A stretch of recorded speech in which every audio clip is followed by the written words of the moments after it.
for the windows was pre-made, like a picture frame, and I applied it over. I like doing it that way. I can get really perfect results. Nothing's perfect, but I can get the results I'm happy with when I do it with my own methods. I've done a lot of different ways over the years, and I like my methods. I've got methods that I really, really like. In the end, I think yield a quality house. So this line right here, that's for the sump pump. It's gonna come out here, right? Out this bottom portion, and then down, and then I'm gonna have a drain. And I kind of want to tie it into the septic system. You know, I should have done all this when I was building the house, but my parents needed a house. They needed a place to live, and well, let's just say I had to save some stuff for the later to get them in there in the sooner. The reason this is hooked up, there's never been an issue with water, right? Last spring we had this like crazy like national weather advisory. Like every 5 seconds the radio was like national weather alert, like flash floods, flash floods, flash floods. And it's like beep, beep, beep. You know, the radio is like, hey guys, just so you know, like there's gonna be a fucking, excuse my language, there's gonna be an issue with water, in excess of it. You know, the ground was still a little frozen, the water didn't have any place to go, and it was going to torrentially downpour. Well, I tell you what, it torrentially downpoured, and my dad checked his basement. Water, never ever have seen water in here. My dad checked his basement, and he checked it at 12:30. He went down there at 1:30, and there was 6 inches of water in the basement. And he went, oh shit, and he hooked the sump up.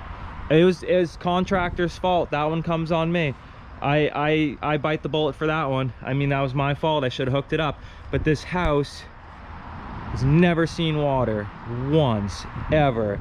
And now I know when there is severe flash flood warnings, you know, and the ground hasn't thawed out yet, and there's no place for the water to go, you know, that's when you're gonna have an issue. And in hindsight, it was a big mistake that I made. I learned from it, and I will not let that be a mistake that I make again.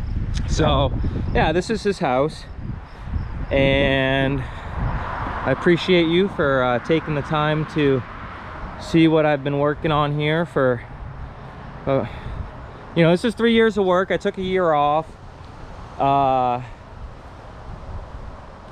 and now I'm fitting it into my work schedule. Not like, you know, I'm making it happen again. I needed a break from it. It was such a big project, and I've got clients, I've got really dear clients that just like, they deserve me just as much as my dad does, and they need me. So made a little Stonehenge in the front because I had a big excavator here. Might as well make the most of it. New mailbox.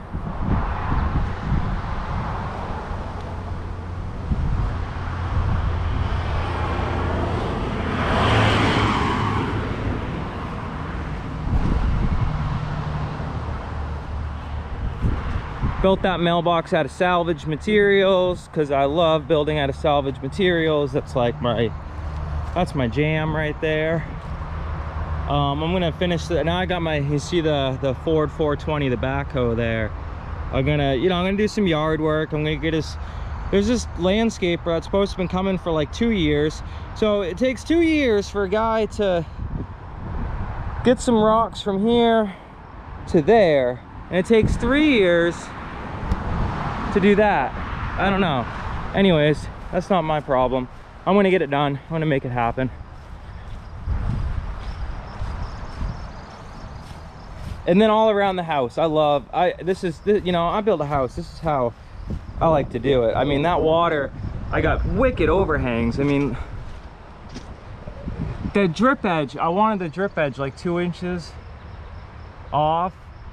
the fascia board so water wouldn't run down the side of the house. And then I also wanted it to land in a manner it wouldn't splash back at the house. Anyways,